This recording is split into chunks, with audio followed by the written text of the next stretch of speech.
Teman-teman, selamat sore. Assalamualaikum warahmatullahi wabarakatuh. Semoga sehat dan baik.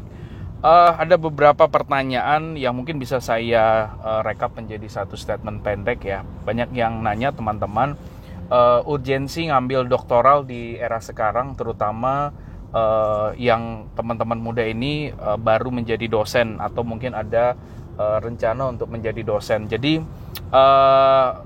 saya cuma mau share bahwa ngambil doktoral, ngambil PhD is not about the kognitif penting menjadi orang yang punya wawasan luas, punya pemahaman kerangka berpikir yang holistik, yang kritis, itu betul gitu ya. Karena kita memang dituntut untuk memiliki kapasitas metakognisi ya, menyambungkan beberapa ilmu pengetahuan menjadi satu knowledge creation yang memang orisinil gitu ya. Itu yang membedakan master dan doktoral atau PhD.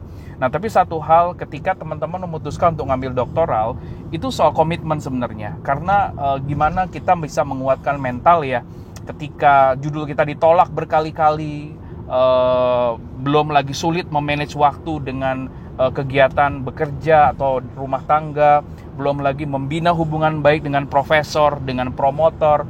Jadi banyak hal yang tidak hanya sifatnya teknis teman-teman, tapi memang sifatnya juga non teknis. Dan buat saya dari 100% justru 70% yang menjadi tantangan utama buat teman-teman yang ngambil program doktoral adalah di hal di hal non teknis gitu ya.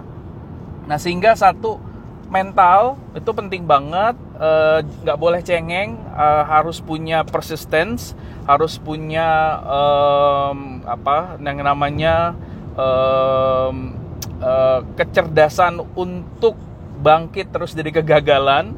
Mentalnya kuat, harus bisa manage ego, karena when you taking your journey, Anda harus restart your knowledge, harus mulai dari nol, harus humble, harus jaga humility, dan menjadi doktor atau menjadi PhD itu I think there's no time for show off ya, karena Anda akan sibuk dengan diri Anda sendiri, perjalanan sendirian. Tapi disitulah ujian yang sebenarnya. Kita melawan kemalasan, kita melawan ego kita melawan hal-hal yang mungkin sebelumnya kita belum pernah hadapi. Tapi penting rasanya punya dukungan yang kuat ya dari keluarga dan orang-orang yang kita sayang, dan tentunya lingkaran di sekitar kita. So good luck buat teman-teman. Dan yang paling penting, it's not about the doctor atau PhD, it's about what you do after your PhD. Apa yang dilakukan dan apa sumbangsi kita untuk negara. Nah, ini ada yang kelupaan, nyambung video yang pertama. Profesor saya dan beberapa senior-senior yang sudah duluan ketika itu mengambil program doktoral atau PhD selalu mengingatkan bahwa mengambil doktoral itu adalah proses menemukan jati diri. Proses di mana sebenarnya ketika kita menyelesaikan program itu nanti, kita dikenal sebagai orang yang menguasai bidang apa. Dan dengan bidang ilmu yang kita kuasai, kita bisa berkontribusi lebih banyak untuk masyarakat dan berdampak untuk banyak orang. Jadi sebenarnya perjalanan menjadi doktor atau mengambil program doktoral selalu diingatkan saya ketika itu bahwa nikmati perjalanannya. It's not about the end of the journey, it's not about the final result, tapi proses kuliah yang sebenarnya adalah ketika kita menjalani studi itu sendiri. Ketika kita berjibaku ya, memiliki tantangan, sulit menemukan let's say problem statement atau research questions, lalu mengelaborasi teori, lalu memvalidasi responden ya, menggali data, lalu mengkoneksikannya menjadi satu pemahaman yang baru. Karena being a doctoral of PhD is how you feeling the academic gap gitu ya. Apapun bidangnya, diharapannya dengan disertasi atau temuannya teman-teman bisa feeling academic gap yang ada sekarang.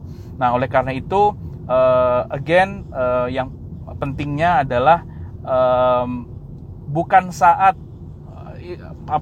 bukan hasil akhir, tapi yang penting dari keputusan teman-teman nih nanti ngambil program doktoral adalah within and after the journey.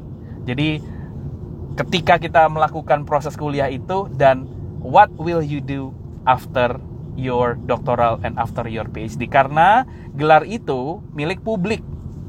Dan kalau kita bicara profesi, arti profesi adalah janji publik. Jadi kalau teman-teman berprofesi sebagai seorang dosen, guru, artinya kita punya tanggung jawab sosial untuk berbuat sesuatu kepada masyarakat luas.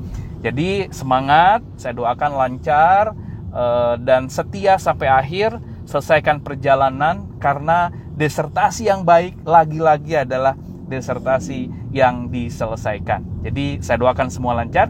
Terima kasih dan tetap semangat dan tetap sehat. Sampai jumpa lagi teman-teman.